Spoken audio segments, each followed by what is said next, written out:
बाल लीलाओं कथा के अंतर्गत कृष्ण जन्मोत्सव और बधाइयों की कथा का श्रवण आप करेंगे।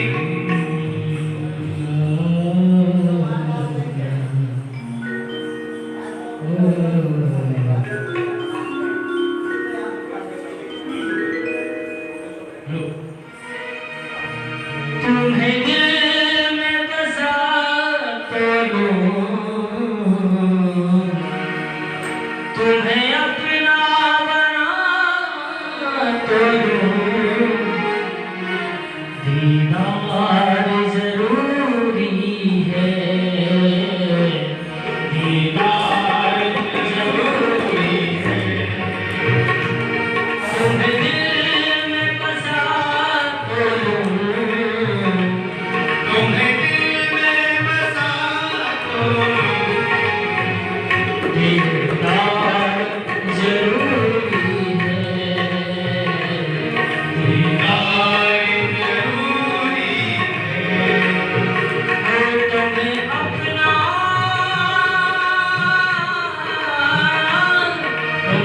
बना तो लूं,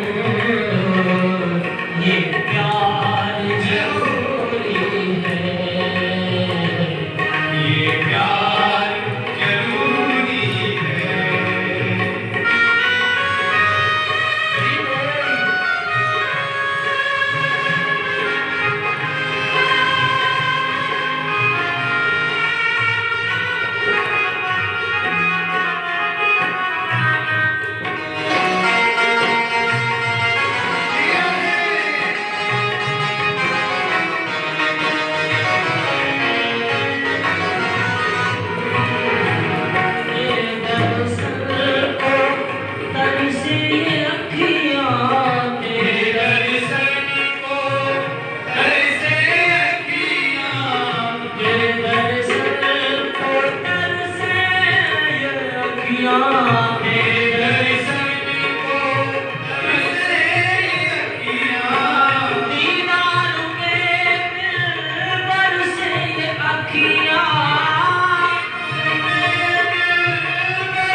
पावन प्रांगण में ठाकुर जी की मधुर मधुर लीलाओं का स्मरण करने का सौभाग्य आप सबको प्राप्त।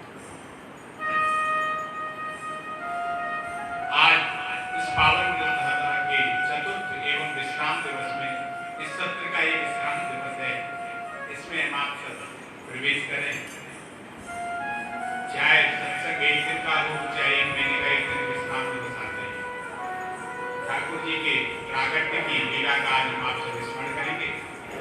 उससे पूर्व गत दिनों की भांति आप सभी से मेरी 2 मिनट के लिए प्रार्थना, नेत्र बंद करके, सर झुका करके, हाथ जोड़ करके अपने अपने सद्गुरुदेव भगवान के श्री चरणों का ध्यान करें।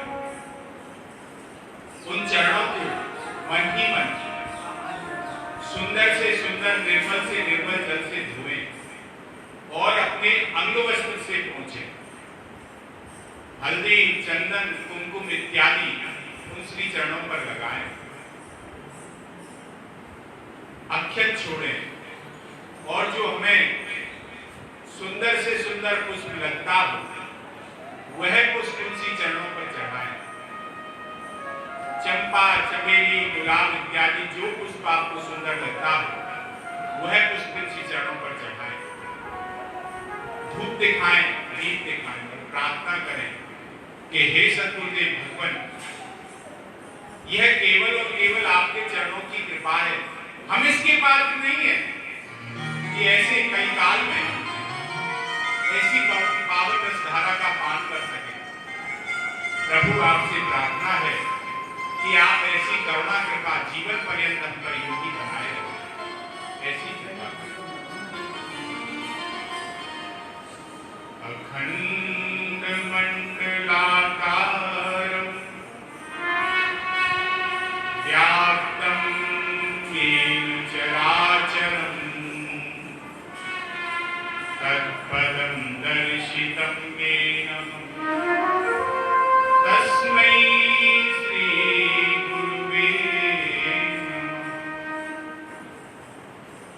गुरुर्ब्रह्मा गुरुर्विष्णु गुरुर्देव महेश्वरा गुरु साक्षात् परब्रह्म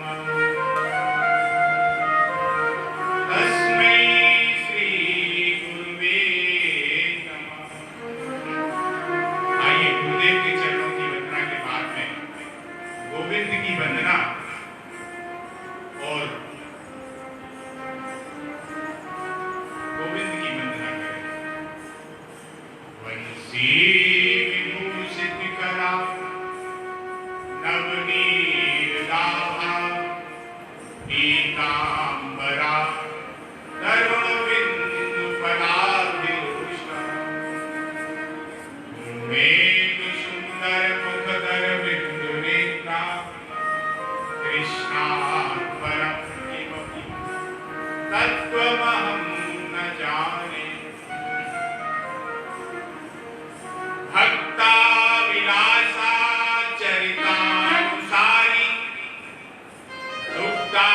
दुग्धाधिचोरेण यशो विसारी कुमारिकानन्दित घोषनारी मम प्रभु श्री गिरिराजधारी। भक्त भक्ति भगवंत गुरु चतुर नाम बहुएक इनके पद वंदन किए नासहि वेद मरे। नमो गोभ्यो श्रीमतीभ्यो सौरभेभ्यो एव च नमो ब्रह्मसुताभ्यश्च पवित्राभ्यो नमो नमः। जय जय श्री राधारमण जय जय नवल किशोर जय गोपी चित चोर प्रभु जय जय माधव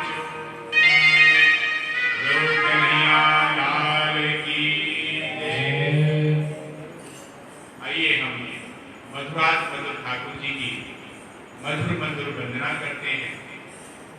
ठाकुर जी का रूप मधुर, लीला मधुर, नाम मधुर, अंग प्रत्यंग मधुराति मधुर, ऐसे ठाकुर जी की आइए मधुर मधुर।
अपने अपने माता पिता के श्री चरण कमलों में दंडवत प्रणाम करते हुए, कलयुग के कृतज्ञ देव श्री गिरिराज महाराज के श्री चरणों में दंडवत प्रणाम करते हुए, प्रेमदाता श्री ब्रजभूमि को दंडवत प्रणाम करते हुए,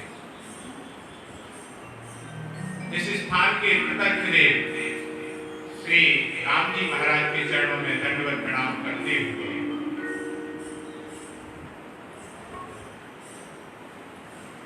और अपने परम पूज्य भगवत श्री सुदामा दास जी महाराज के चरणों में दंडवत प्रणाम करते हुए, श्री महेंद्र जी महाराज के चरणों में दंडवत प्रणाम करते हुए, और समस्त संत जनों के भक्त जनों के चरणों में दंडवत प्रणाम करते हुए, और जो संगीत की रसधारा में सहयोग कर रहे हैं ऐसे संगीत के सहयोगियों को भी दंडवत प्रणाम करते हुए, और यहाँ जो फेसबुक के माध्यम से अथवा अन्य सब लोग जो बैठे हैं उनके हृदयस्थ नारायण को आप सभी को भी खूब खूब दंडवत प्रणाम करते हुए, आइए हम आप सब इस पावन रसधारा में प्रवेश करें।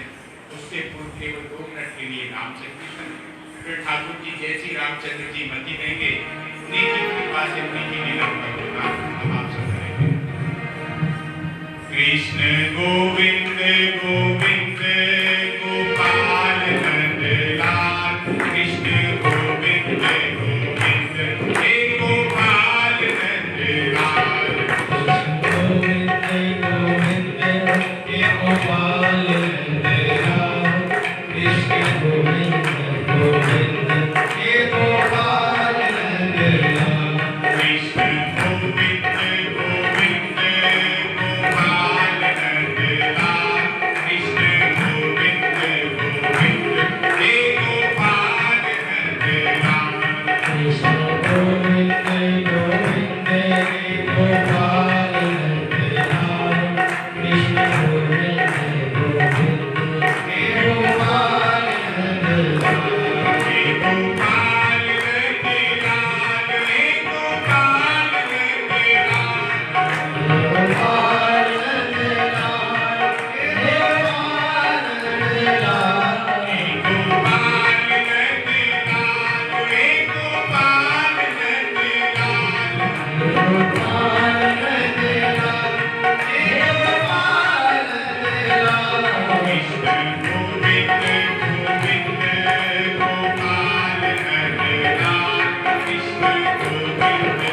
गोविंद हे गोपाल नंदलाल,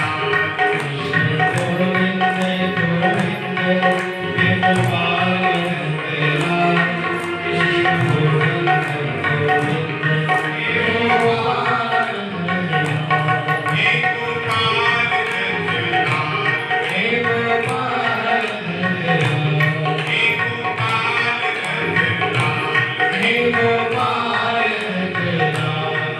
गोपाल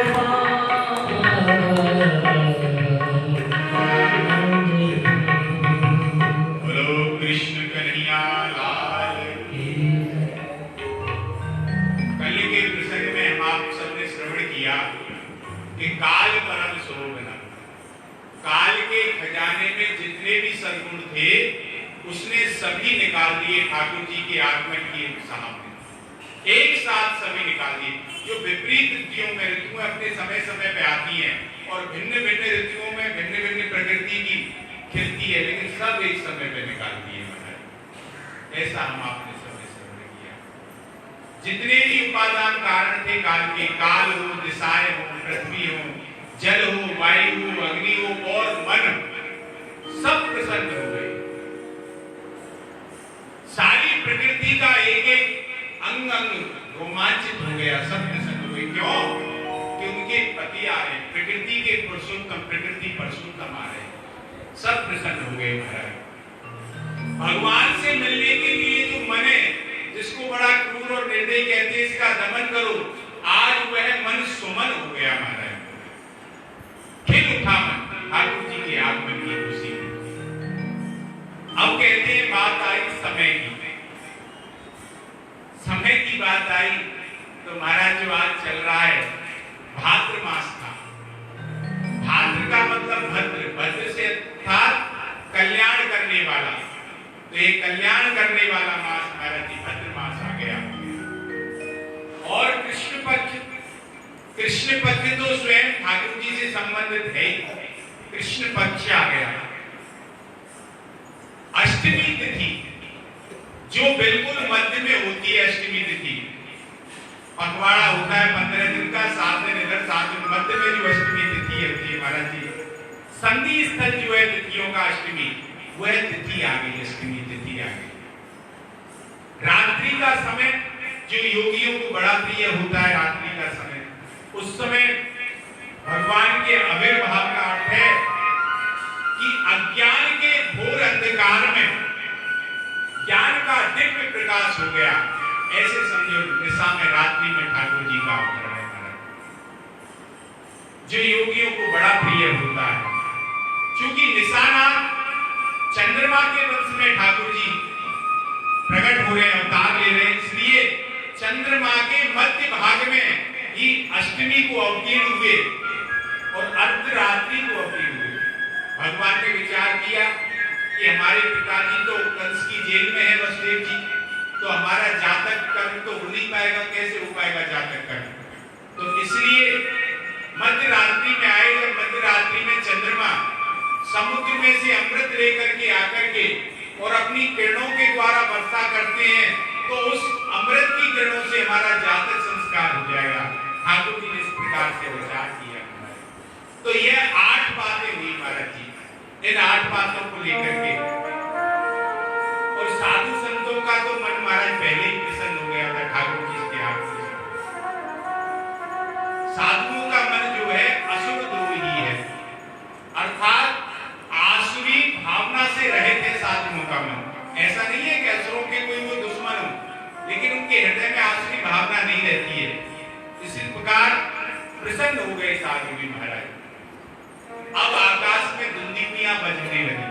जब से कंस का राज्य आया है, तब से आकाश की धुंधिमियां बंद हो गई थी। जो ढकनगाड़े थे सब औंधे पड़े हुए थे महाराज आकाश में, देवताओं के। किंतु आज अन्य समय जब देवता भी बजवाते थे धुंधमियों को, तो मार मार के डंडों से बजानी पड़ती थी। आज धुंधमियां स्वयं बजने लगी महाराज, ऐसी अवस्था आ गई। नगाड़े, धुंधमी, मृदंग सब अपने आप बजने लगे। नेदुर तुमने भयोद भी अपने आप बजने लगी। स्वर्ग में देवताओं की धुंधमियां बजने लगी।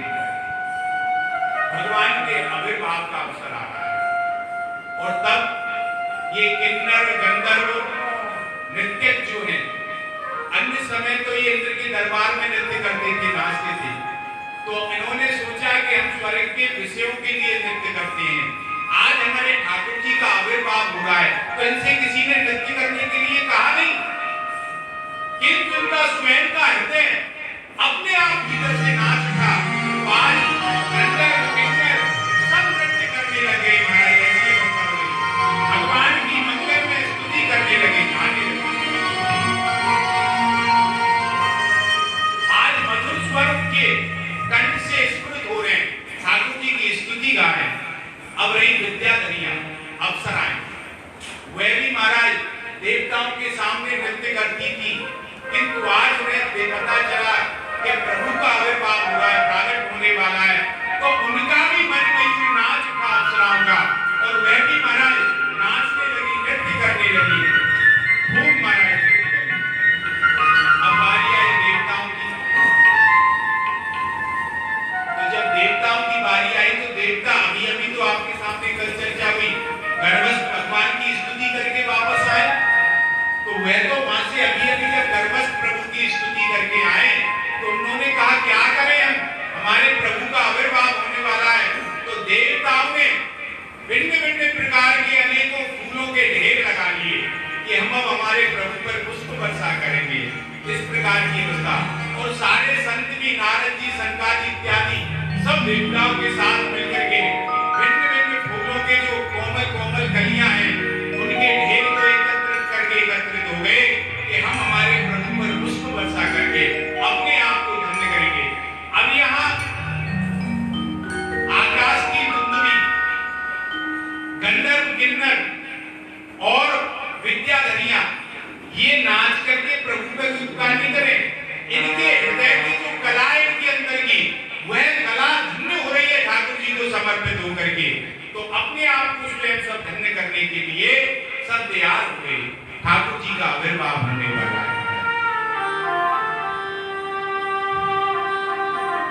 बारी आई मेघों की। तो मेघ जलधरा जगर्जुर सागरम, मेघ समुद्र के पास गए और समुद्र के पास मंद मंद गर्जना करते हुए कहने लगे कि देखो, तुम्हारा सानिध्य प्राप्त करने का यह फल हुआ कि हम भी जल में हो गए। समुद्र जल में है तो तुम्हारा हमने साथ किया तो हम पर भी जल आ गया, और अब आप हम पे एक कृपा और करो, कोई ऐसी शिक्षा हमें दे दो कि आपके हृदय में, आपके अंदर जो सागर में रहने वाले प्रभु हैं वे हमारे हृदय में भी विराजमान हो जाएं। ऐसी कोई कृपा आप हम पर कर दो महाराज। इस प्रकार से सारा वातावरण अब धीरे धीरे मंद मंद गर्जना करते हुए, क्योंकि जोर से गर्जना करेंगे तो स्वर ज्यादा अच्छा नहीं लगेगा, तो मंद मंद गर्जना करते हुए आगे महाराज। इस प्रकार से सारे भूमंडल को उत्सव में बनाते हुए और सबको उल्लास में बनाते हुए श्री कृष्ण का प्रागट्य काल आया है। भगवान श्री कृष्ण जनार्दन अर्थात जन के कष्टों को मिटाने वाले हैं, जनों का जो जन्म मृत्यु का कष्ट है उसको मिटाने वाले हैं ठाकुर जी। और रात्रि का समय आ गया, उस समय चारों तरफ अंधकार ही अंधकार था। रात्रि अर्धरात्रि, अष्टमी की रात्रि, कृष्ण पक्ष महाराज। उसी समय सबके हृदय में विराजमान भगवान देवी रूपिणी देव के द्वारा प्रकट हुए, और ऐसे प्रकट हुए जैसे पूर्व दिशा 16 कलाओं के से पूर्ण चंद्रमा का उदय होता है, उसी प्रकार ठाकुर जी प्रकट हुए। बोलो कृष्ण कन्हैया लाल की। कैसे प्रकट हुए ठाकुर जी?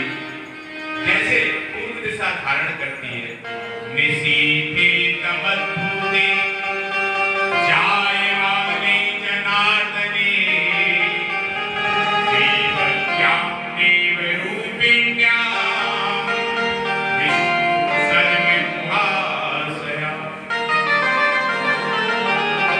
अविनाशीत् यथा प्राच्यं दिशीर्दुर्विभा पुष्कला।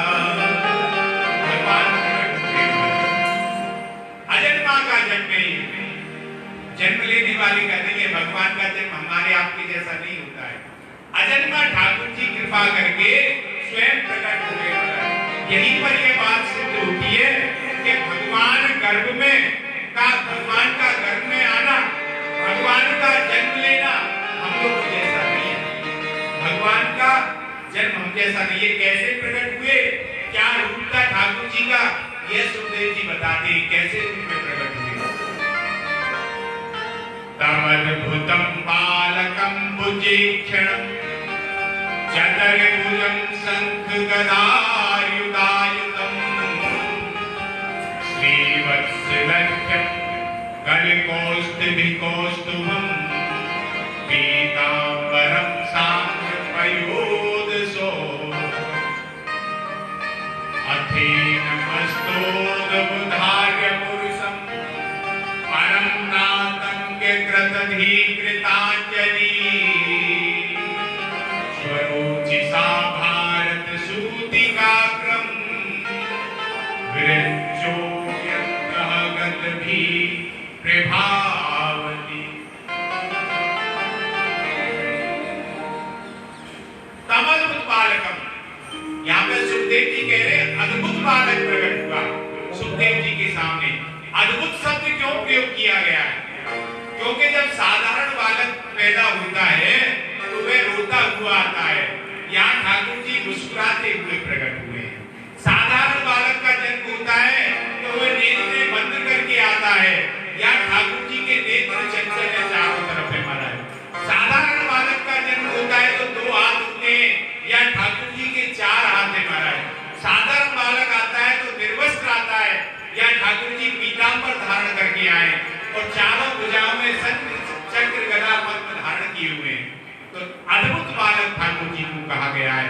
अब बताओ, क्या किसी शुक्र इत्यादि के माता के गर्भ में जो निर्मित होते हैं, इस प्रकार का बालक निर्मित हो सकता है? कभी नहीं हो सकता। पंच भौतिक से नहीं, ये अजन्मा का जन्म है महाराज। ठाकुर जी का कैसा स्वरूप है?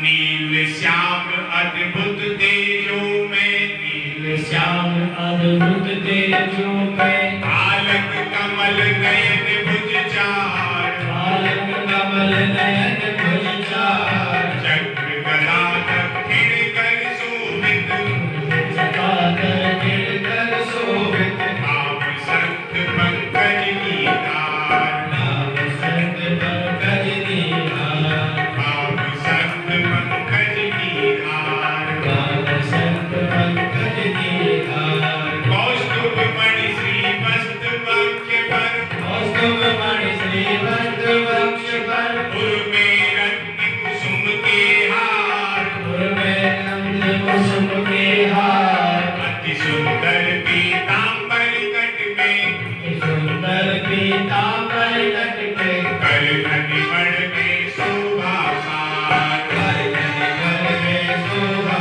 सार, कर घनिमण में शोभा सार, घर में शोभा सार, मणि में दूर पहाड़ में निर्मित, में सूर्य महामेल, मुकुट शीश घुंघराले केश, मुकुट शीश घुंघराले केश, चमक रहे अति सूर्य रश्मि से, रहे अति सूर्य रश्मि से, आकर कुंडल कांति विशेष, कुंडल कांति विशेष, आकर कुंडल कांति विशेष, कुंडल कांति विशेष, भुज अंगद राजत कर कंकण, अंतर काजल कर कंकर, रत्नाभरण सुशोभित वेश, रत्नाधर सुशोभित वेश, परम मनोहर रूप माधुरी, परम मनोहर रूप माधुरी, सुंदरता की सीमा से, सुंदरता की सीमा से, सुंदरता की सीमा से, सुंदरता की सीमा से, ऐसा स्वरूप है ठाकुर जी का। यहाँ चतुर्भुज रूप में ठाकुर जी प्रकट हुए हैं। भगवान ने दिखाया है कि मुझे जो गर्भ में आया हुआ मानते हैं, वह मेरे रूप को जानते नहीं है। मैं सब कुछ बन सकता हूँ, परंतु अपने स्वरूप में स्थित रहता हूँ।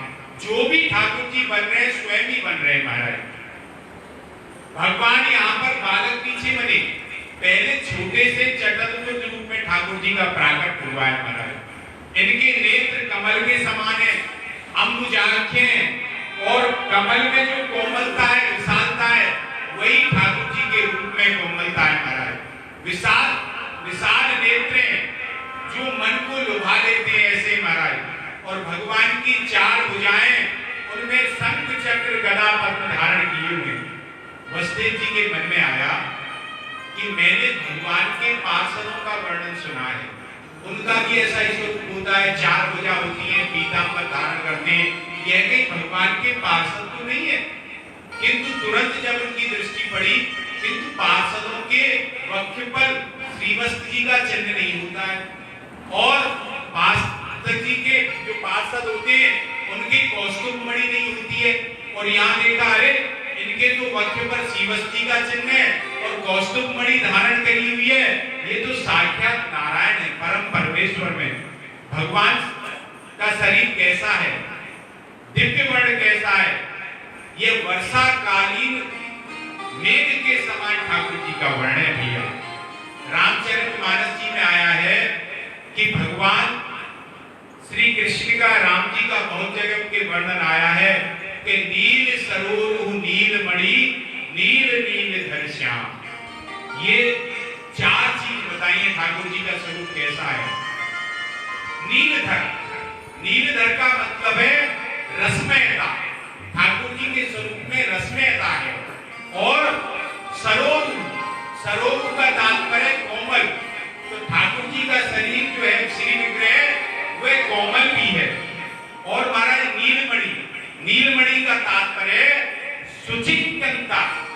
सुचित्य ने ठाकुर जी का शरीर और महाराज नीलमणि और प्रकाशित है। तो भगवान का नील नीरद वर्ण जो है रस में है, अत्यंत सुचित्य है, तेजो में है और कोमल है, ऐसा ठाकुर जी का श्री विग्रह है भैया। तो भगवान के सुंदर नील मेघ के समान परम सुंदर श्याम शरीर का पर पीतांबर फहरा रहा है और यह अमूल्य है। पीतांबर जो है अमूल्य है। अमूल्य क्यों है? कि इसको भगवान ने अपनाया है, भगवान के श्रीअंग पे ये धारण है, इसलिए अमूल्य महाराज। अब यहाँ पर भगवान के कानों में कुंडल है, हाथों में कंगन है, कमर में कोंदरी है, पैरों में नूपुर है, सारे मणियों से सजे हुए हैं ठाकुर जी। सारा श्रीअंग श्रृंगार में है, आभूषण ही आभूषण है और जो आभूषण है दिव्य रत्नों से बने हुए हैं। एक तो ठाकुर जी के रूप का दिव्य प्रकाश और ठाकुर जी के आभूषणों का जो प्रकाश है उससे सारा कैद खाना झिलमिला गया है महाराज। अब आप कहोगे महाराज ठाकुर जी को आभूषण धारण करने की क्या जरूरत है? तो ठाकुर जी को तो सबका जीवन धन्य करना है ना, तो इन आभूषणों का जीवन भी कब धन्य होगा? जब ठाकुर जी धारण करें। हम जैसे पंच भौतिक लोग धारण करें तो इनका जीवन धन्य नहीं है। प्रत्येक संसार की वस्तु तभी धन्य है जो ठाकुर जी से संबंधित हो जाए, ठाकुर जी से जिसका संबंध जुड़ जाए महाराज, वही धन्य है, अन्यथा कोई धन्य नहीं है महाराज। यहाँ पर वसुदेव जी ने जब भगवान को देखा कि युवा मां पुत्र भावेन धर्म भावेन चाकृतः चितयन्तौ कृतस्नेहो वास्थेय मदगतिम्। उन्होंने कहा, तो भगवान ने उनको अनेकों पूर्व जन्मों की बात बताई कि तुमने मेरी पूर्व जन्म में बड़ी तपस्या की तो मैंने तुम्हें वरदान दिया तो तुम मेरे माता पिता बने हो। इस प्रकार से जब वसुदेव जी पहचान गए कि ठाकुर जी साक्षात स्वरूप हैं, तो वसुदेव जी स्तुति करने लगे भगवान की। विदितो वसी भगवान साक्षात पुरुषा प्रकृते परः केवलानुभवानंद स्वरूप सर्वबुद्धि दृका साएव सुकृत्येन सृष्टिमार्गे त्रिगुणात्मकं तदनु त्वं हा प्रविष्टं प्रविष्टि इति भाव्यते। वसुदेव जी ने पहला शब्द प्रयोग किया कि विदितो असि, हे प्रभु मैं आपको जान गया हूं। उन्होंने देखा और यह नहीं कहा कि मैंने आपको देख लिया है, उन्होंने यह कहा कि मैं आपको जान गया हूं। वसुदेव जी ने सबसे पहले बड़े सम्मान के साथ भगवान से यही कहा कि भगवान विदितो असि, मैं आपको प्रभु जान गया हूं। आप मेरे पिंड से अवतीर्ण हुए, उसे मैंने आपकी कृपा से जान लिया है। तो भगवान को जानना है भैया। भगवान को देखो, इन लौकिक नेत्रों से ठाकुर जी को नहीं देखा जा सकता। ठाकुर जी कृपा करके जब दिव्य ज्योति प्रदान करते तो ही दर्शन होते हैं, अन्यथा नहीं होते हैं। और कोई व्यक्ति कहे कि मैंने भगवान के दर्शन कर लिए तो वह स्वयं से भी छल कर रहा है और आपसे भी और ठाकुर जी से भी। क्यों? भगवान की दिव्य ज्योति के दर्शन तो तभी संभव है जब ठाकुर जी कृपा करें, अन्यथा व्यक्ति देख करके भी नहीं पहचान सकता। हस्तिनापुर में जब दुर्योधन की सभा में ठाकुर जी ने अपने विराट स्वरूप को दिखाया, ठाकुर जी की कृपा के बिना दुर्योधन ये नहीं पहचाना कि भगवान है। उसने कहा नहीं, ये तो कोई जादूगर है, माया से लीला कर रहा है, भगवान नहीं समझा उसको। तो ठाकुर जी कृपा करें तो ही जान सकते हैं। सोई ठाकुर जी जनाना चाहे तो ही जान सके, और वह कृपा करें तो बगैर नेत्र के व्यक्ति को दर्शन हो जाए। सूरदास जी के हमारे में नेत्रों के निशान मात्र थे और उन्हें ठाकुर जी नित्य जीते खेलते खाते मारा। एक बार सूरदास जी गड्ढे में गिर गए तो प्रिया प्रीतम जी दोनों ने मिलकर के उनको निकाला और ठाकुर जी ने प्रिया जी से कहा, तो ठाकुर जी तो इशारा करते ना, चपल है हमारे कन्हैया, उनसे कहा कि देखो किशोरी जी, अब बाबा के मां बच्चे नहीं हो तो कि बाबा बड़ो चाला के तो मैं पकड़ ले गो। तो यहाँ को मतलब सूरदास जी समझ गए कि इशारों कर रहे हैं। किशोरी जी बोली ना है कि मोकू नहीं पकड़ेंगे बाबा। बोले मैं कह रहा हूँ देखो मैं दूर है, मैं और पास चली गई किशोरी, जब जाओ मत पकड़ लेंगे। और किशोरी जी ने जैसे ही अपने चरण करो बाबा वो पकड़ लेगो का, और सूरदास जी ठाकुर जी को इशारों समझ के किशोरी जी को चरण पकड़ लियो। और जब किशोरी जी को चरण पकड़ो तो किशोरी ने झट से छुड़ायो तो किशोरी जी की पायल सूरदास जी के हाथ में रह गई। अब किशोरी जी बोली देख बाबा मेरी पायल दे दे, मोकू रास में जानो अबे रह रही है। सूरदास जी बोले देखो मैं का पहचान की पायल आपकी है, और अब आज कोई दूसरो आए कि कह दे मुझे कि हमारी पायल है वाकू तो दे दो, तो मैं वाकू का जवाब दूंगा। तो बोले तुम कैसे पहचानोगे? बोले जो मेरे हाथ में पायल है आपके संग के जोड़ा की दूसरी पायल अगर आप ले आओ तो वहां से मिलान करूंगा मैं जब देखूंगा। तो बोले तुम्हें दिखेगा कैसे? बोले आप ही कृपा करो। तो किशोरी जी ने जब कृपा करी सूरदास जी के मस्तक पर हाथ रखो तो सूरदास जी को दिव्य दृष्टि है गई और प्रिया प्रीतम के दर्शन सूरदास जी को है गई महाराज। और अब किंतु महान पुरुष काचा में वह लौकिक संसार के दर्शन नहीं चाहे। किशोरी जी ने कही कि बाबा कोई वरदान। सूरदास जी बोले आपको कोई देवगी प्रिया जी?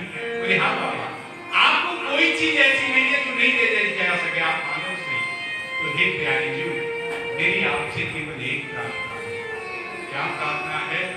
कि हे किशोरी जी आप मुझ ऐसी कृपा करो कि ये नेत्र बंद है जाए। बोले क्यों? कि जिन नेत्र से मैंने आपको देख लियो है या नास्कर संसार को देखने को मुझको कभी मिला ही नहीं प्रिया जी।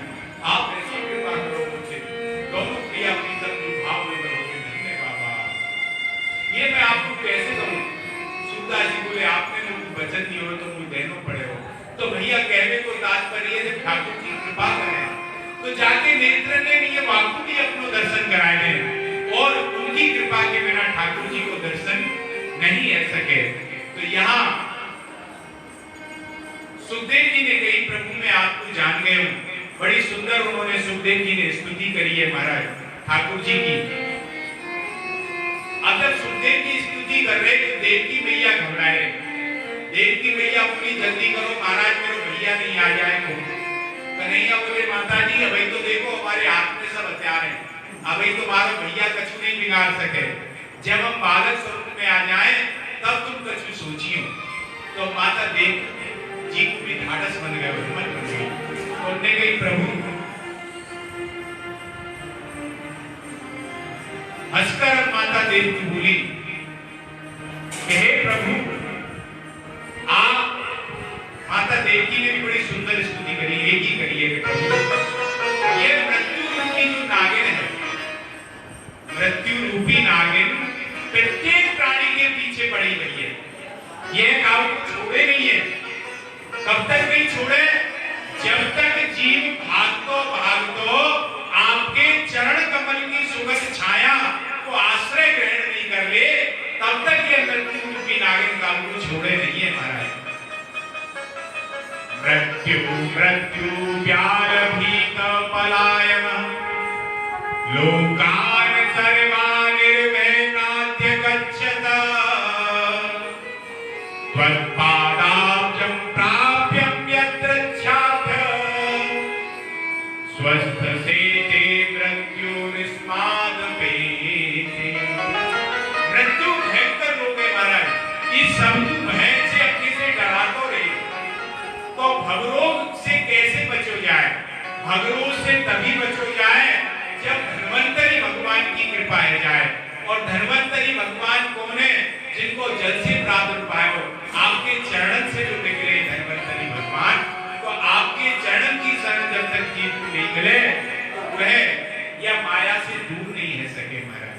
और एक तो प्रभु में बड़ो आश्चर्य है, कहा कि आप सारे जगत संसार को धारण करने वाले कोटि कोटि ब्रह्मांड आपके एक एक रोम में बसे पड़े हैं, और वह कोटि कोटि ब्रह्मांड को धारण करने वाले मेरे उदर में आ गए। बड़ो आश्चर्य की बात है महाराज। यहाँ देवकी जी कह रही है कि ब्रह्मा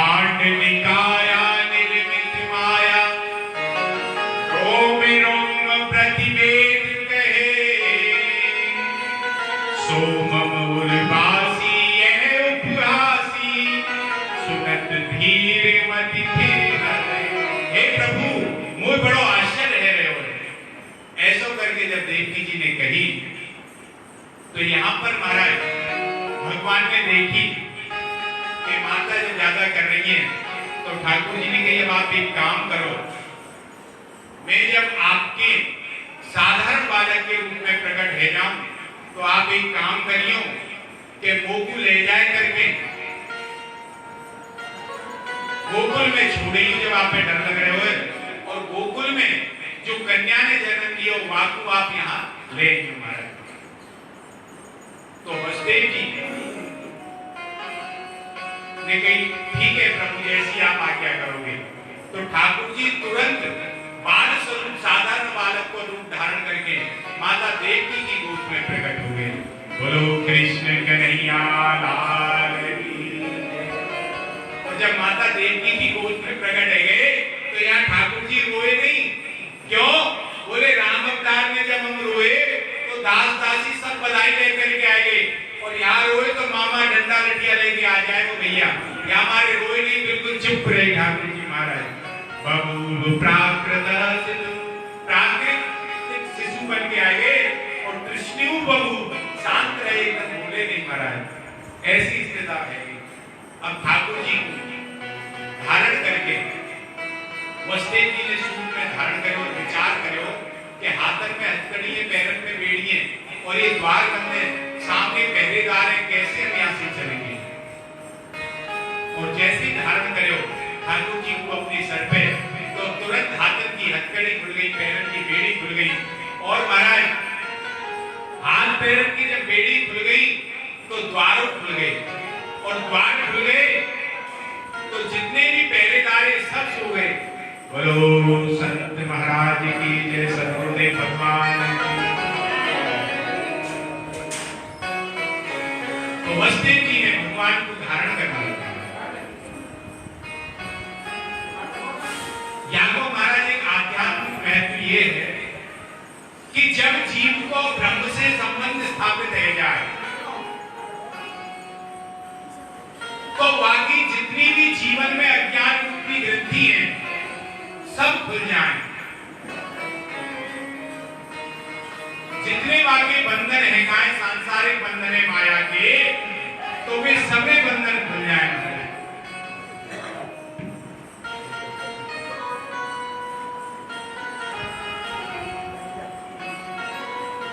महाराज जी अभी चल रहे वसुदेव जी ने ठाकुर जी जब प्राकृतिक शिशु के रूप में आए तो अपने शीश पे धारण कर लिए। अब वसुदेव जी को ब्रह्म संबंध है, जब ब्रह्म को शीश पे धारण कर लिए तो ब्रह्म संबंध होते ही जितने भी कर्मन के बंधन है सब बंधन खुल जाए। वैसे ही वसुदेव जी की हाथन की हथकड़ी और पैरन की बेड़ी खुल गई। और क्या होता है जब ब्रह्म से संबंध हो जाता है तो अज्ञान रूपी जितने जो कपाट है वह सब खुल जाए। तो अज्ञान रूपी कपाट होते हैं तो जेल के द्वार खुल गए। और महाराज काम क्रोध लोभ मत्सर जैसे शत्रु रूपी पहरेदार हैं वे सब सो जाएं जब ब्रह्म से संबंध स्थापित है जाए जीव को। तो आज जब वसुदेव जी को ब्रह्म से संबंध स्थापित है गए हो तो स्वयं ही हथकड़ी खुल गई, बेड़ी खुल गई, द्वार खुल गए और पहरेदार सोए गए। और आगे आगे तो महाराज जब जीव पुनः माया से संबंध स्थापित कर ले तो पुनः फिर बंधन में पड़ जाए। ब्रह्म से संबंध स्थापित करोगे तो बंधन खुल जाएंगे, और माया से संबंध स्थापित करोगे तो बंधन फिर पुनः लग जाएंगे। अब वसुदेव जी ठाकुर जी को अपने शीश पे धारण करके चल दिए, धीरे धीरे आए। अब नहीं करके विचार कियो, अरे आज हमारे प्रभु हमारो जैसा स्वरूप लेके घनश्याम बन के आए तो हमें क्या करना चाहिए, इनकी सेवा करनी चाहिए। किंतु हम काहे से सेवा करेंगी, हम पे तो कुछ है नहीं। उन्हें याद आई ठाकुर जी ने कही कि तुम में जो वस्तु है वाई को तुम मेरे ताई समर्पित कर दोगे और मैं वाई को स्वीकार कर लूंगा। तो मेघन ने कही हमारे पास तो चले, तो मेघन ने मंद जल बरसाव शुरू कर दिए महाराज। और इंद्र ने कही कि वसुदेव जी अंधेरे में लेके जा रहे हैं तो जो बिजली चमके गाय वासे गई, तुम समय समय पे धीरे धीरे चमको, यहाँ से रास्ता दिखतो नहीं महाराज। तो अंधेरे में बिजली चमक के रास्ता दिखा रही है, मंद मंद में उनकी बूंद पड़ रही है। अब शेष जी महाराज ने कही, अरे अनंत ये तो संघर्ष भगवान है। शेष जी महाराज ने मेरे प्रभु भी बाल स्वरूप में, और ये जल की जो बूंद पड़ रही है इनको कष्ट पहुंचाएंगे तो मुझे कहा करना चाहिए। तो शेष जी महाराज छत्र बन के आ गए। अनंत भगवान शेष जी को यूं ही कहे हुए आदमी को जन्म नहीं कराया उन्होंने, तब भी इनकी सेवा का कोई अंत नहीं है, इसलिए शेष जी को महाराज जी अनंत कहे। और यहाँ पे इनकी जो दास भाव है महाराज जी बड़ा सुंदर है। ब्रह्मांड पुराण में वर्णन आवे, वाक्य अनुसार शेष जी कभी सैया बन करके सेवा करें, कभी आसन बन के सेवा करें, कभी वस्त्र बन के सेवा करें, कभी बाहुका बन के सेवा करें, कभी छत्र बन के सेवा करें, कभी चमर आदि आदि नाना प्रकार की ठाकुर जी की सेवा करें। तो इनकी सेवा को कोई अंत नहीं है। तो वसुदेव जी महाराज के पीछे पीछे शेष जी ठाकुर जी पे छत्र बन के चल दिए। अब वसुदेव जी जैसे यमुना जी के किनारे पहुंचे, अब तो महाराज यमुना जी के हृदय में हिलोर उठ रही है कि आज मुझे मेरे प्रभु के चरण सनद प्राप्त हुए, आज मुझे मेरे प्रभु के चरण मिलेंगे। कौन से चरण? जिन चरणों की रज का ध्यान करते करते बड़े बड़े संत मुनि योगी जन जन्म जन्मांतर तपस्या में बिता देते हैं, उन चरणों का सानिध्य आज मुझे मिलेगा।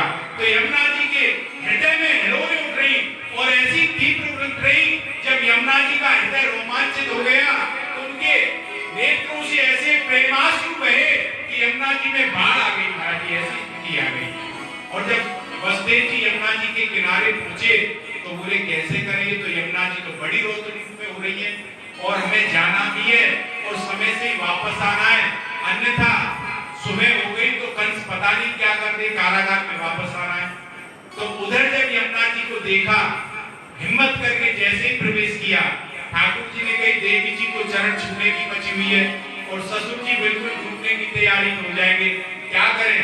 तो ठाकुर जी ने अपने चरण को नीचे किया और ठाकुर जी के चरण का स्पर्श करते ही यमुना जी को हृदय में सांत्वना मिल गई और धीरे धीरे शीतलता आती चली गई। यमुना जी ने सोचा अगर अपना विशाल रूप दिखाऊंगी तो कोई प्रभु मेरे बाल्यावस्था में ये मेरे अंदर आके पीड़ा कैसे करेंगे, इसलिए इनको मुझे अब अपना विशाल रूप नहीं दिखाना चाहिए। तो यमुना जी महाराज जी कहीं कंठ तक हो गई, कहीं कमर तक, तो कहीं घुटने तक, ऐसा स्वरूप यमुना जी ने ले लिया और रास्ता वसुदेव जी को दे दिया। और जब वसुदेव जी ने यमुना जी को पार किया, अंधेरी रात है और अंधेरी रात में जब वसुदेव जी यमुना पार करके पहुंचे तो विचार कर रहे हैं कि कौन से रास्ते से जाऊं, मैं किधर से जाऊं, नंद जी के घर में मुझे जाना है। वैसे नंद जी और वसुदेव जी की मित्रता है, खूब रास्ता देखा है, लेकिन व्यक्ति रात्रि में आपाधापी में घबराई हुई अवस्था में जाए तो रास्ता भूल जाता है। तो मानो यमुना जी की कलकल करती हुई धारा वसुदेव जी से कह रही है कि अरे वसुदेव जी, आपने प्रभु से ब्रह्म से संबंध स्थापित कर लिया है और जिसने ब्रह्म को अपने शीश पर धारण कर लिया है उसे रास्ता खोजने की आवश्यकता नहीं है, उसे रास्ता अपने आप मिल जाता है और रास्ता स्वयं उसे खोज करके और उसका मार्ग प्रशस्त करता है। आपने ठाकुर जी को धारण किया हुआ है। तुम्हारा ब्रह्म को स्थापित करके वसुदेव जी नंद जी के सूत का गृह में गए, उधर योग माया ने सभी को सुलाया हुआ है महाराज, सब सोए हुए हैं। योग माया ने ऐसी कृपा की है कि आज सब सोए हुए हैं, जबकि नंद जी 2 महीना पहले अपनी बहन को ले आए और बहन भी आई हुई है, सब सोए को बड़ी भागवा की सेवा करती थी यशोदा जी की, सुनंदा जी, किंतु आज सब सोए हुए, योग माया का प्रभाव है। वसुदेव जी गए, अपनी लाला को वहां लिटाया और योग माया रूपी देवी को लेकर के आ गए और पुनः जब जैसी जेल में आए, हाथों की हथकड़ी लग गई, पैरों की बेड़ी लग गई, द्वार बंद हो गए और पहरेदार जाग गए। क्यों? अब माया से संबंध स्थापित हो गया है। और जैसे ही सो देवी जी ने बड़ा गला फाड़ के जोर से रुदन किया और कंस के दूतों को जब पता चला तो कंस दौड़ा दौड़ा आया और उसने खोल करके जब द्वार देखी, अरे ये तो पुत्री हुई है, लेकिन पुत्री हुई तो क्या हुआ, गर्भी तो कहा है आकाशवाणी ने, देवकी ने बड़ी मना की, भैया ये तो पुत्री है, ये तुम्हारा क्या बिगाड़ेगी। किंतु कंस उस समय भय से दूर हो रहा था। उसने उस देवी को, कन्या को पैर पकड़ करके मारना चाहा सिरा पर, किंतु वह देवी छुड़ा करके और कंस के सर पे ही लात मार करके आकाश में अष्टभुजी देवी होकर के और प्रकट हो गई। बोलो अष्टभुजी देवी माता की। और बोली, अरे कंस तू मुझे क्या मारेगा, तुझे मारने वाला तो ब्रज में पैदा हो गया है और सकुशल है महाराज। किन्मया हत्या मत्ता जाता खलु तवान्तकः यत्रुपा वा पूर्व सद्दुर्मां हिंसी कृपणान् वृथा। अब कंस बोला, कहाँ पैदा हो गया है, किसके यहाँ पैदा हो गया है। तो देवी बोली, पूरी जनकपत्री नहीं बताऊंगी, अब तू अपने आप खोज कहाँ पैदा हो गया है महाराज। इस प्रकार से कंस को बड़ा आश्चर्य हुआ। कंस माता देवकी के चरणों में गिर पड़ा, बोला, बहन मैंने आज पहली बार ये महसूस किया कि देवता भी झूठ बोलते। इन देवताओं की बातों में आकर के मैंने तुमको बड़ा कष्ट दिया। मैं माफी के लायक तो नहीं हूं, किंतु अगर तुम चाहो तो मुझे क्षमा कर दो। क्यों? देवताओं ने आकाशवाणी में कहा कि तुम्हारा अष्टम गर्भ मेरा काल होगा, और अभी ये देवी जी कह रही है कि मेरा काल ब्रज में पैदा हो गया है। तो एक बात तो झूठ है ना, तो इसलिए मैंने देवताओं की बातों में आकर के तुम्हें बड़ा कष्ट दिया। तो इस प्रकार से महाराज वसुदेव देव की बेचारे करते भी क्या, उन्होंने उसे क्षमा कर दिया। और उधर कंस ने आकर के अपने सारे दैत्यों को बुला करके वंदना की। इसकी विशेष ज्यादा चर्चा नहीं करेंगे, रामकृष्ण की क्या चर्चा करनी महाराज। तो वो उसने भेज दिया कि जो नवजात शिशु ने सबको मार डालो। अब ब्रज में चले, गोकुल में चले, तो ब्रज की बात महाराज जी ब्रज भाषा में करें, हिंदी की बजाय तो ज्यादा ठीक है वो थोड़ा समय। तो भैया ब्रज में कहा है रहे हो, मां की चर्चा करेंगे। नंदस्वात्मझोत्पन्ने जातलादो महामना आहुए विप्राण वेद ज्ञान शांता सुचिरलंकृता धेयूनां नियुते प्रदादा विप्रेभ्य समलंकृते लात्रीन सप्तरत्नोघ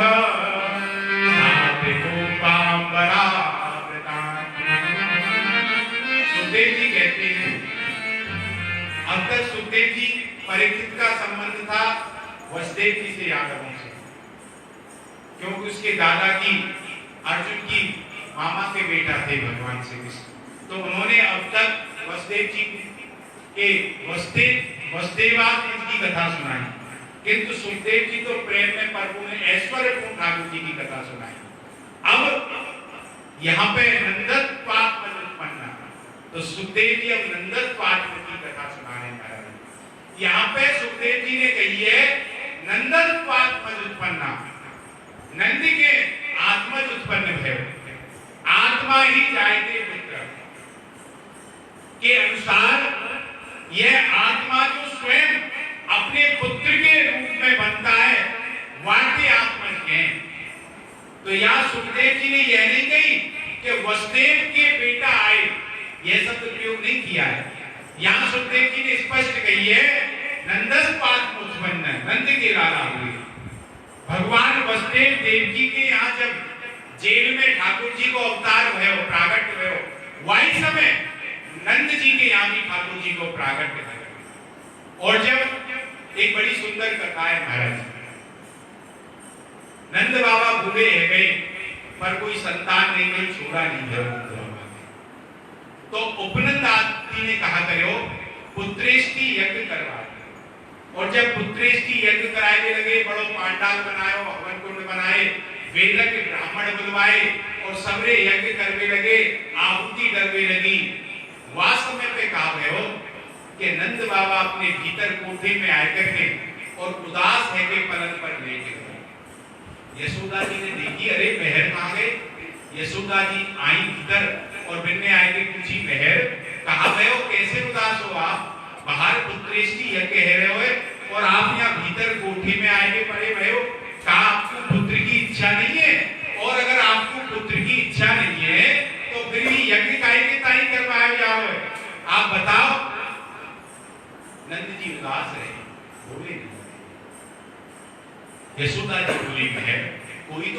हो, नहीं तुमकी बताओ तो सही, या उदासी को कहा कारण है, महाराज बताओ तो सही।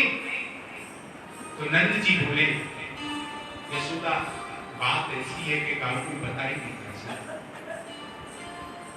कि जब तुमने पूछी है तो मैं तुमसे कछु बात छुपाऊ नहीं सकती यशोदा। आज तक जो मैंने बात अपने हृदय में रखी वह बात मैं तुमको बताऊं। जितने भी कर्म है, यह जो यज्ञ है, यहां से जो संतान उत्पन्न होगी, जो पुत्र उत्पन्न होगा,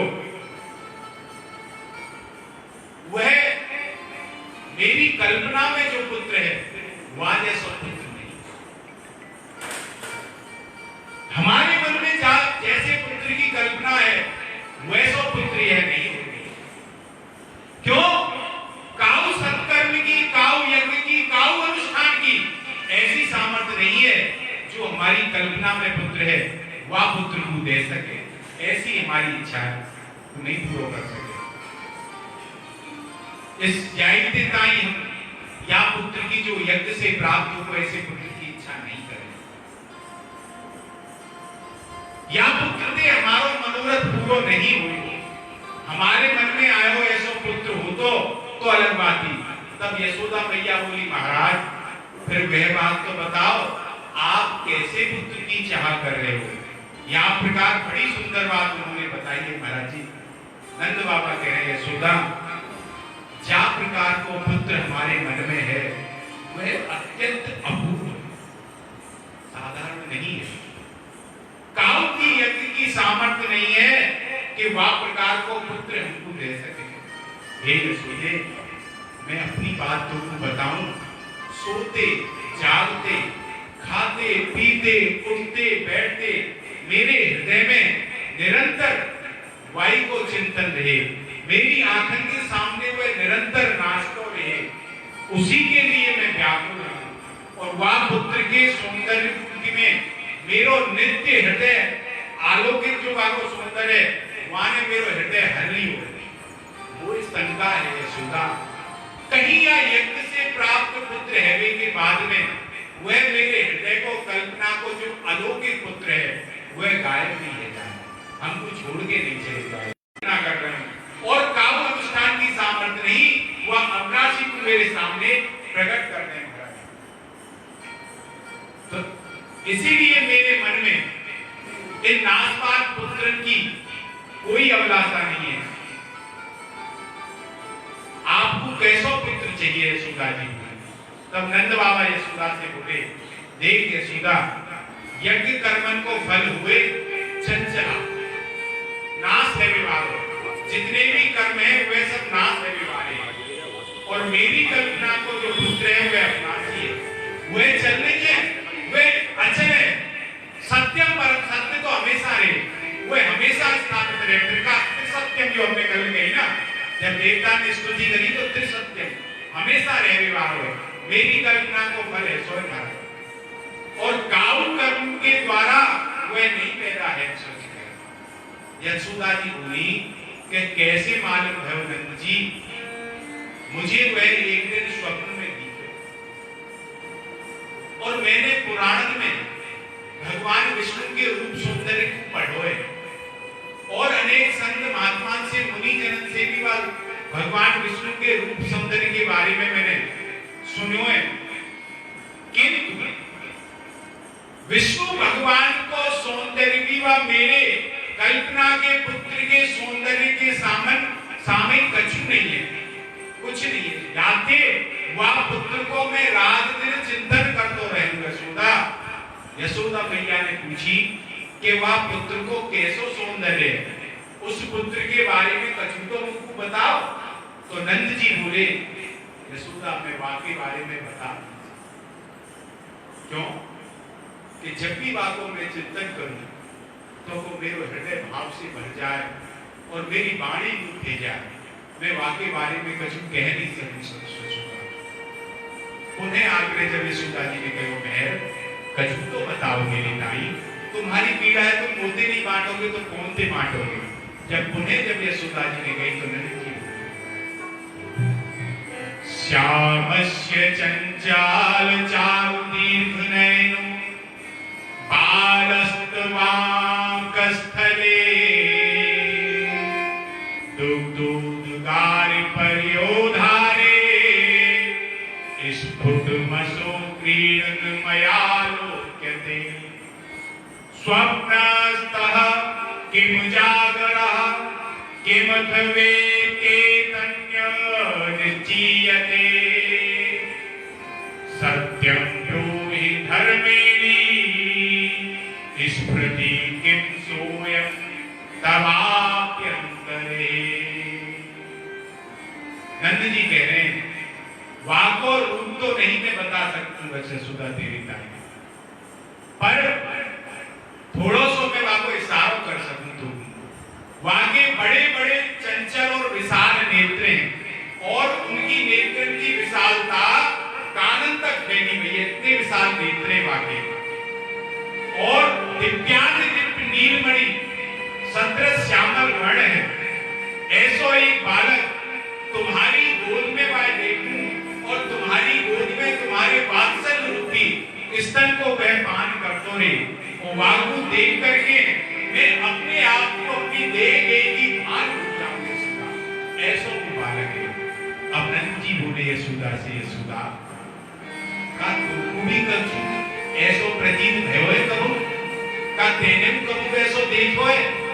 यशोदा बोली वह आज तक मैंने वह बात छुपाई नहीं, किंतु जब आपने कही है तो मेरी हिम्मत है रही है मैं नित्य बालक को देखूंगी और अपनी गोद में लेके बालक को अपना स्तन पान कराऊंगा, किंतु वही समय मेरी बुद्धि मुक्ति रोक दे, मेरी बुद्धि कहे कि ऐसा बालक कम काल में मिलेगा, स्वप्न की वस्तु है बात को क्यों तुम मान रहे हो। और महर हमारे ऐसे भाग्य कहां जो ऐसा अलौकिक बालक प्राप्त रह जाए।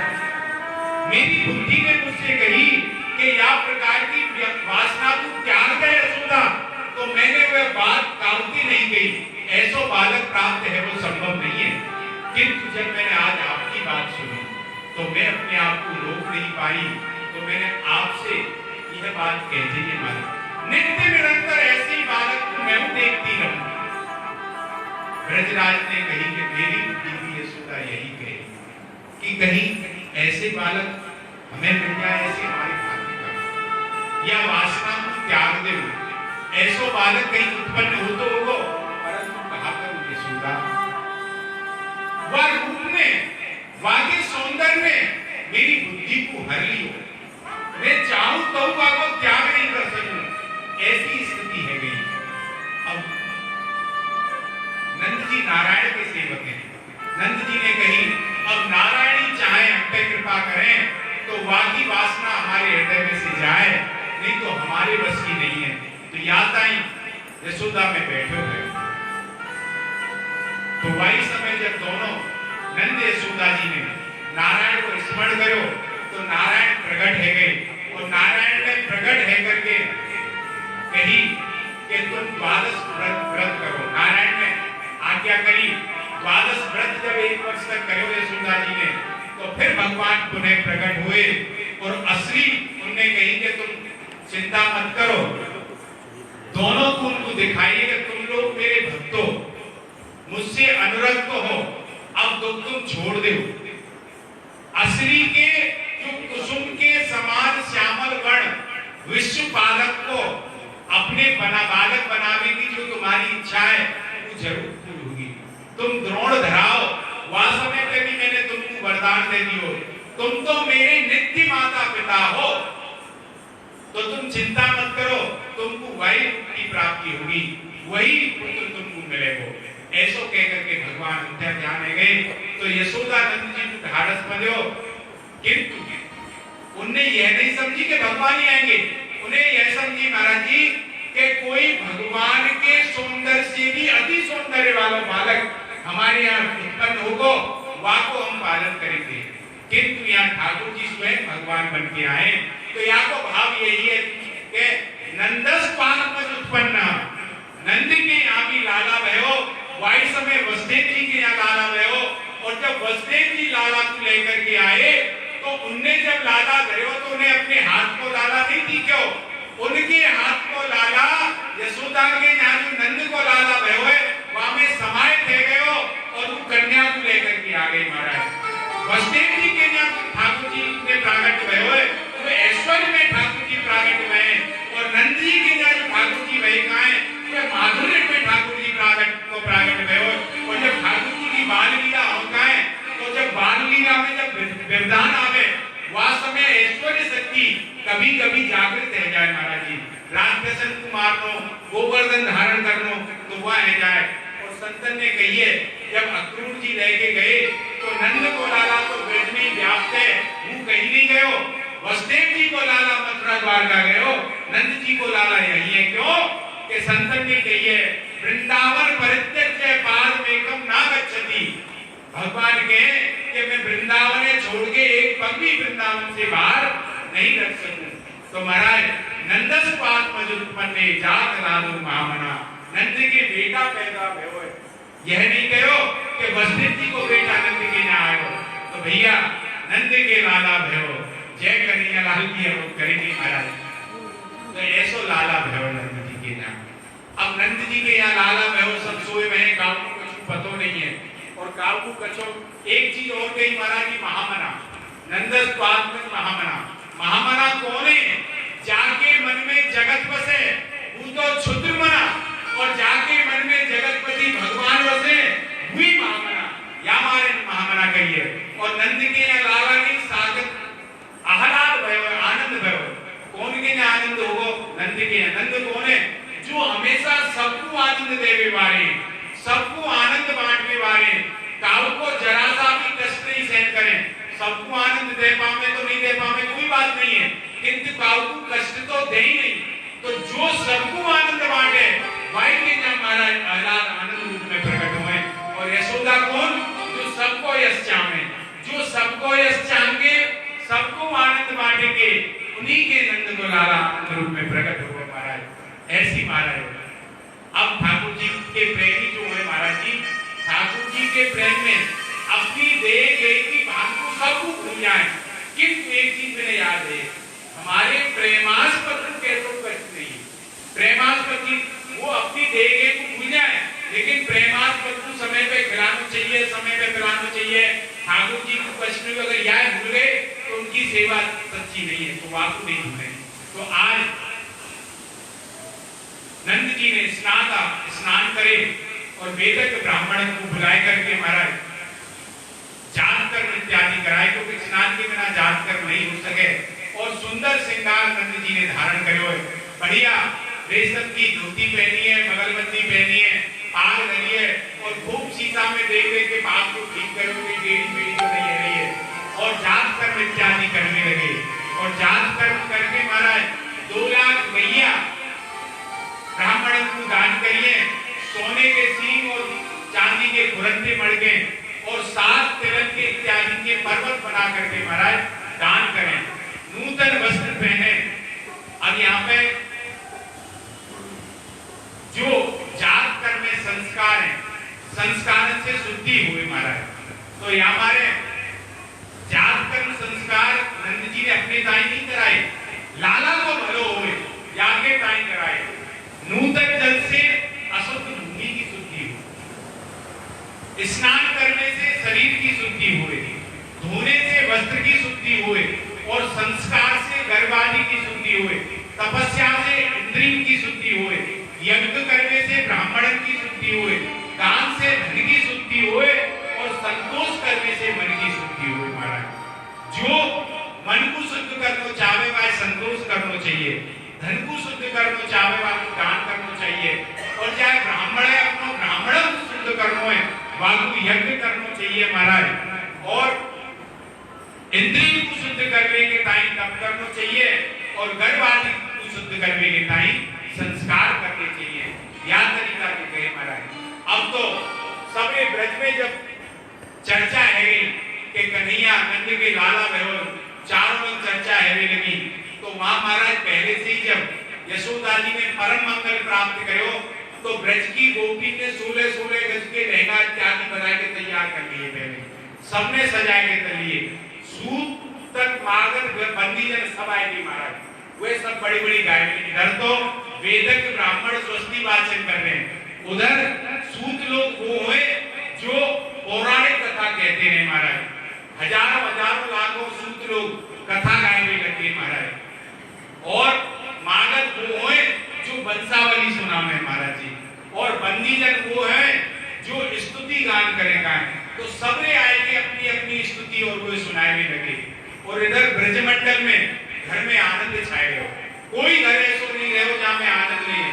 लोग अपनी अपनी घर से भागने लगे, सजाए लगे, आंगन में बारी देने लगे, घर में सबने बंधन बार लगा लिए, लोगों ने सड़क पे गुलाब जल छिड़क दिए महाराज, बंधन बार बंद दिए, रंग बिरंगे वस्त्र पल्लवन से घर सब सजाए दिए। ऐसे है गायक बजना तमाम अंगन पर हल्दी और केसर लगा दिए, चंदन लगा दिए, हाथी को गेरू से रंग दिए महाराज, और उनके मोर प्रचित इत्यादि लगा दिए, और सुंदर सुंदर वस्त्र आदि में गैया को पहना दिए, गायक के कंठन में सोने की घंटी बांध दी है।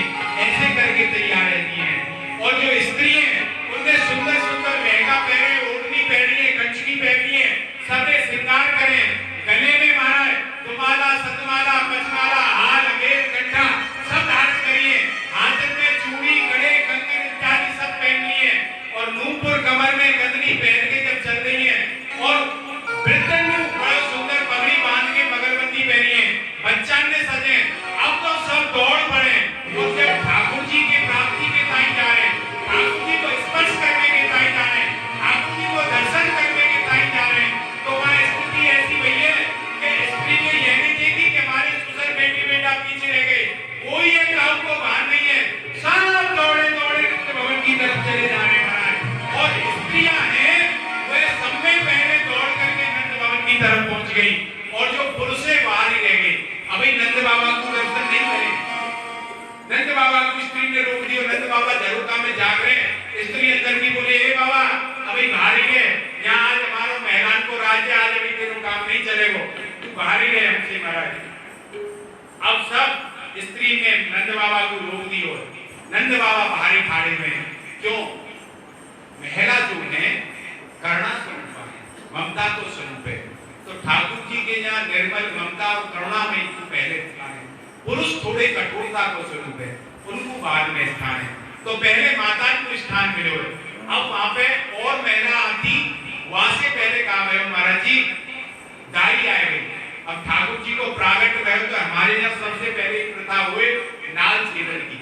पहले जब नाल हुए ना, हमारे यहाँ कहना कोई आदमी अगर अपनो अधिकार जमावे तो जो के नागा दे नार गड़े होए, नार गड़े को तात्पर्य हो पहले घर में नार काट दे तो वह व्यक्ति को वह घरते परस्पर संबंध बने रहे। तो आज हॉस्पिटल में बालक कह रहे नार कूड़े के में ढेर में फेंक दिए जाए, भाई को परिणाम आप देख लो ना घर से ना घर वाले से। आज नए नए बालक में देखो कोई आदमी से संबंध नहीं मिले। तो यहाँ दाई आ गई, बोली मैं नार नहीं छेदन दूंगी, और पूर्णमासी मौसी बोली अरे तू क्यों नहीं छेदन देगी नार, मत छेदन दे, हमने हमारे आदत के गले में बच्चा कर दिया, हम अपने आप छेद देंगी, कोई ज्यादा थोड़ी जाने। बोली नहीं मैं नार नहीं छेदन दूंगी। क्यों नहीं छेदन दूंगी? तो वो दाई होगी कि यशोदा नार न छेदन दे। अरे यशोदा मैं नार नहीं छेदन दूंगी। क्यों? कि मन में जटित हार ग्रीवा को, मन में जटित हार ग्रीवा को, वाहे आज होले हो। अरे यशोदा तेरे गले में तो मन में हार है ना, वाहे आज पहले ले लूंगी जब नारे छेदन दूंगी। क्यों ऐसा क्यों रही है? तो वो कह रही है दाई महाराज की औरत के गोप खिरंग बहु मोही ग्रह तुम्हारो। अरे यशोदा और दाई के बट में तो और गले गोपन को घर बट में आए गए हुए, मेरे बट में केवल एक तेरो घर आए हुए, और तेरे अब तक बुढ़ापे में कोई संतान नहीं गई है। मैं आस लगाए के बैठी हूँ, मैं अपना सगुन कौन से लाऊंगी, एक तेरो ही घर मेरे बट में आए हुए। तो औरत के ही ग्रहे कि तुम्हारो मिटुज गयो संताप जन्म को देखो नंद दुलारो। मेरे जन्म जन्मांतर को संताप मिट गयो। कितने जन्म से मैं सोच रही कि मेरी यजमान के बालक हुए और मैं कछू को चावल, किंतु आज मेरे जन्म जन्मांतर को संताप मिट गयो जो मैंने आनंद दुलारे के दर्शन कर लिए महाराज। कि बहुत दिन की आशा लागी झगड़न झगड़ो कीनो। बड़ी दिन की आशा लगाए झगड़ में लग गई नाई यशोदा जी से कि बहुत दिन की आशा लागी झगड़न झगड़ो कीनो। मन में भी हंस तबे नंदरानी हार लिए को दीनो। और जब झगड़ने लगी तो तभी नंदरानी ने हंस के खुशी लेके अपने हृदय को हार उतार करके महाराज बधाई रही। और वह दाई ने कहा करेगा, वह दाई ने वह हार उतार करके बाबू चाहिए नहीं कछु। क्यों? या तो नंद के लाला में वो सब दाता बने हुए जहाँ पे जो है वही बतावे वो महाराज। तो वाने वो हार उतार करके नंद के लाला के गले में डाल दियो महाराज। ऐसी स्थिति हुई। अब यह सूरदास जी कह रहे हैं कि जाके नारे आज ब्रह्मादिक सगल विश्व आधार। जिनकी नाभि कमल से ब्रह्मा जी प्रकट हुए, सारे विश्व को जिनकी नाल आधार है वे ठाकुर जी महाराज। कि जाके नारे आदि ब्रह्मादिक सगल विश्व आधार। सूर्यदास प्रभु को कुल प्रगटे वेदन भू को भार। बोलो कन्हैया लाल की जय। अब तो महाराज ऐसी अवस्था है गई है कि सब दौड़ पड़े। अब यहाँ पर क्या हुआ, यशोदा मैया को प्रसूता में रुक्मणी जी ने कमाल संभाल लिया। रुक्मणी जी महाराज, रुक्मणी जी नंद बाबा के यहाँ रह रही तो आज तक रुक्मणी जी ने श्रृंगार नहीं करे। क्यों? आर्य संप्रदाय में ऐसी पति जब सामने नहीं हो तो हमारे यहाँ पतिव्रता महिला श्रृंगार ना करती। वसुदेव जी से दूर रह रही ना रुक्मणी जी। किंतु नंद बाबा ने कही रुक्मणी जी आज तो सब कमान तुम्हें ये संभालनी है। तो आज महाराज जी रुक्मणी जी ने भी श्रृंगार करके कमान संभाली है। और रुक्मणी जी की इच्छा ये है कि लाला को ज्यादा से ज्यादा आशीर्वाद मिले, सबको आशीर्वाद मिले। कोई ऐसा नहीं जाए, कोई नाराज नहीं रह जाए तो लाला को आशीर्वाद नहीं दे। यहाँ पे रुक्मणी जी सबको संभाल रही है, काऊ को नाराज नहीं कर रही है। और एक मंच बनाए करके रुक्मणी जी ने लाला को गोदी में लेके सबको दर्शन कराए। देखो लाला के दर्शन करो। और जैसे ही सबने लाला के दर्शन किए तो जय हो नंद के लाला की जय। सब लोग बोले महाराज जी सबकी सब वह शिशु को मुख देख करके बोले कि नेत्र को धारण करो हमारा 5 साल तक है। आज हमारे नेत्र सफल है गए। विधाता ने जो आंखें बनाई थी मालूम कितने युगन से ये प्यासी थी, आंख आज तक धारण कर लो आंखन को सफल नहीं हुए हो। किंतु आज इन आंखन ने जब आनंद के लाला के दर्शन कर लिए तो ये नेत्र सार्थक है गए महाराज। अनंतरम प्रवसः सूतिका भवन मालोक्य च तमभिनवं नवं नैना निर्माणस्य फलमिवा। तो सृष्टि के करने वाले ब्रह्मा जी को अभी धन्यवाद दे रही है महाराज। अब सब जब गोपी दौड़ के चली गई नंद भवन की तरफ तो क्या है गोपी की चोटी में जो पुष्प अंगे थे महाराज जी, जो वेणी जो लगाई गई थी, उन पुष्पन ने सोची अरे ये गोपी कृष्ण मिलन के दाई जा रही है, कृष्ण को रसपान करने के दाई जा रही है। तो कहा करना चाहिए हमारा यह अधिकार नहीं है। कृष्ण दर्शन की लालसा से जा रहे हैं, उनके सिर पर हम स्थान पे बैठ सके, हमारा स्थान तो इनके चरणन में है। तो जब गोपी दौड़ रही है तो उनकी वेणी के जो फूल हैं वो झड़झड़ के गिर रहे हैं। तो एक पीछे आपकी बारी के चरणन पे गिरते जा रहे हैं, अपने आप को धन्य कर रहे हैं महाराज जी। ऐसी अवस्था है, दौड़ते दौड़ते जा रहे हैं। अब तो सब एक गोपाल गैया को सजाए करके आगे करके ले आए महाराज। सब गोपाल आए। सोनी ग्वाल ने गाय बहोरी आगे बोल लए कहीं जा घास न धातु अंग अंग चित्र पटे। गैया ग्वाल पालन में धातु के चित्र बना के लिए आए और जो गैया के बछड़ाएं बड़ी उछलते आ रहे हैं तो आज तो खूब फाल मिलेगा और हमारे बालक के दर्शन होंगे महाराज। अरे सिर दधिमा खटके माट गावत गीत नए संग झांझ मृदंग बजावत सब नंद भवन गए। सब झांझ मृदंग बजाते हुए नंद जी के भवन में आए गए महाराज। अब वहां कहा गए हो नंद जी के भवन में आए, नंद जी ने श्रृंगार कर रखे हो तो एक नंद जी को मित्र आयो मूल पे धरे हुए हो दही को मटका और हमारे नंद जी के ऊपर डाल के अरे नंद बाबा बधाई हो सब डालती हो तो अरे दाई के बड़े दिन में तो मैंने श्रृंगार करो तेने सबरो श्रृंगार मिटाई दियो। दूसरे को बोले बाबा चिंता मत करे, जब पहली को छुड़ा को वो देखे ना तो ऐसे ही देखे दही में नहाए के और नाच नाच के मारा है। अब वह तरीका दे हो। अब नंद के यहाँ पे गाड़ी छकड़ा भर के महाराज जी सब कोई महाराज माखन के छकड़ा ला लो, कोई दही के ला लो, कोई घी के ला लो, कोई दूध के ला लो और कोई हल्दी तेल मिला के ला लो और बड़ी सुगंधित इत्र इत्यादि मिला के ला रहे और सब में आपस में एक दूसरे पे मलबे लग गए और एक दूसरे पे पलवे लगे। तो नंद को आकर ऐसे सबको खीर सागर रह गए हुए और नंद जी को नचाए में लगे सबरे महाराज। अब नंद जी बोले भैया नाचना पड़ेगा तो एक बाल बोले बाबा तो का छोरा को मौतू बिना नाचे देख लेगो, अगर कोई पहली बार छोरा को मुंह देखनो है तो नाच की देख लो करे वो महाराज।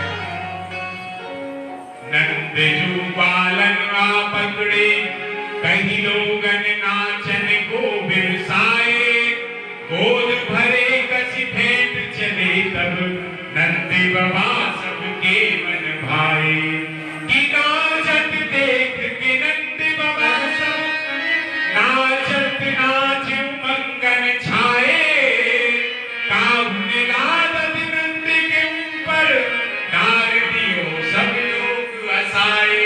बोलो नंद के लाला की जय। बोली हरी बहन कि नंद को बाबा तो निरंतर नारायण नारायण करतो बड़ो गंभीर रहतो, आज देखिए बुढ़ापे में कैसे छोरा की तरह नाच रहे हो। एक गोपी बोली बहन हमें तो सागर मंथन को महसूस है हो। कैसे जब सागर मंथन भयो तो मंदराचल पर्वत को बांसुरी नाच की रस्सी बना के मंथ हो गए हो, वो क्षीर सागर में हो और ये जो नंद को भवन है ये भी क्षीर सागर है और मानो मंदराचल की जगह नंद बाबा खड़े है गए और नंद बाबा की जो बड़ी भेंट है महाराज जी एक बार इतने पकड़े एक बार बिट्टू पकड़े घुमावे तो वो बांसुरी नाच की तरह चल रही है।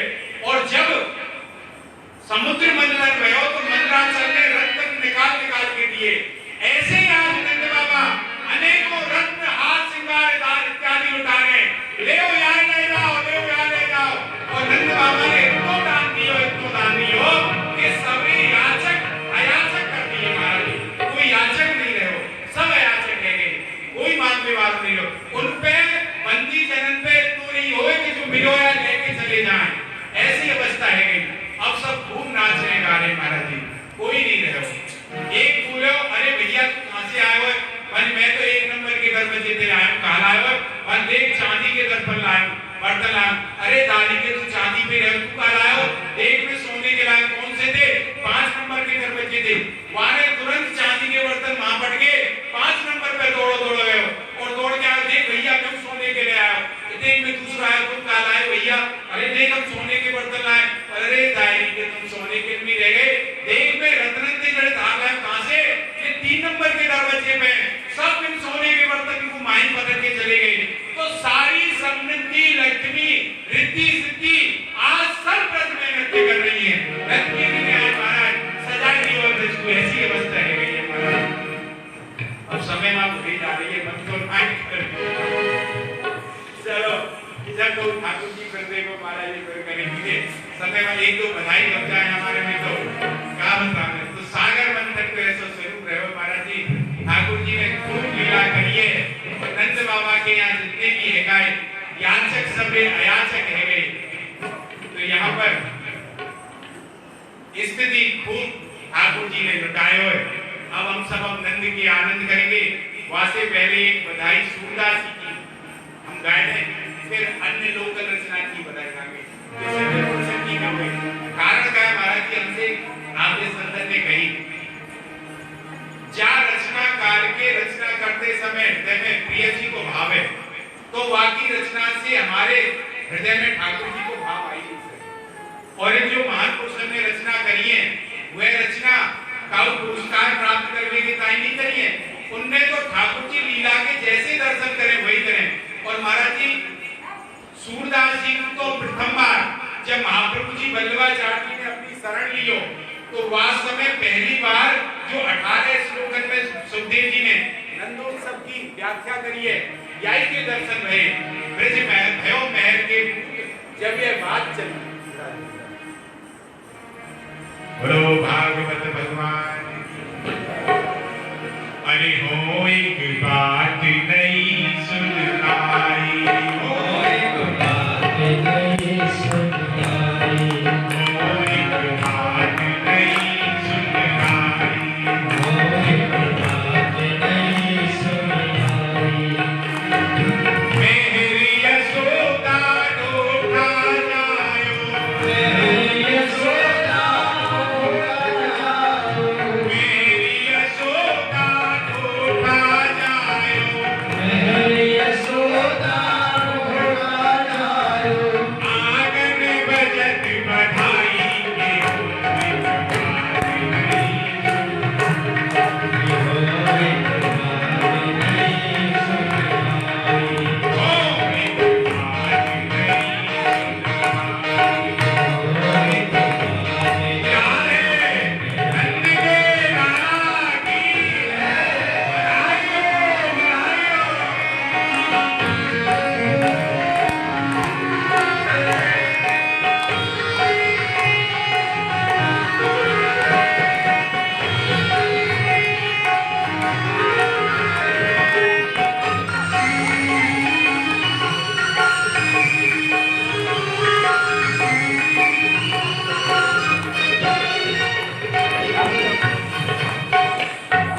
कहिए कहा कहत नहीं आवे, कहिए कहा कहत नहीं आवे। रतन भूमि सब छाई, रतन भूमि सब छाई। नाचत विरत तरुण और बालक, नाचत विरत तरुण और बालक, नाचत विरत तरुण और बालक, नाचत विरत तरुण और बालक। ओ रस गीत मचाई के हो एक बात नहीं, हो एक बात नहीं सुन आई।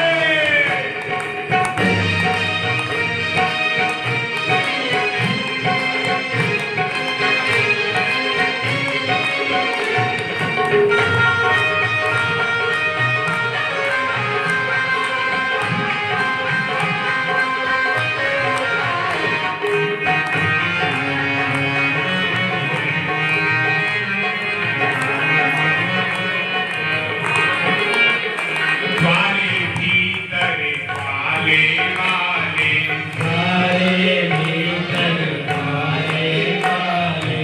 हरिणों का बढ़ाई, हरिणों का बढ़ाई। सूरदास प्रभु अंतर्यामी, सूरदास प्रभु अंतर्यामी, सूरदास प्रभु अंतर्यामी, सूरदास प्रभु अंतर्यामी। नंद सुमत सुखदाई के हो एक बात नहीं,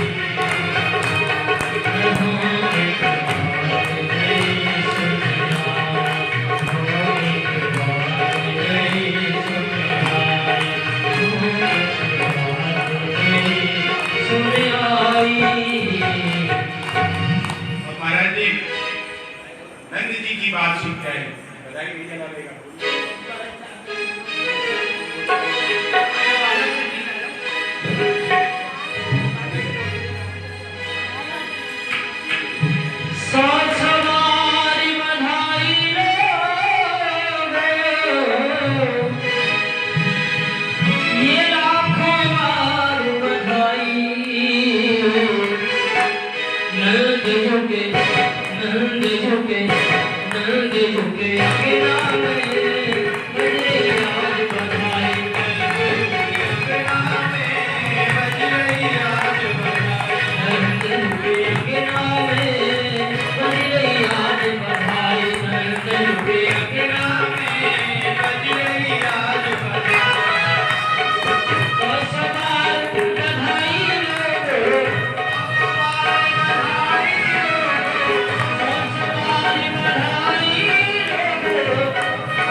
Okay.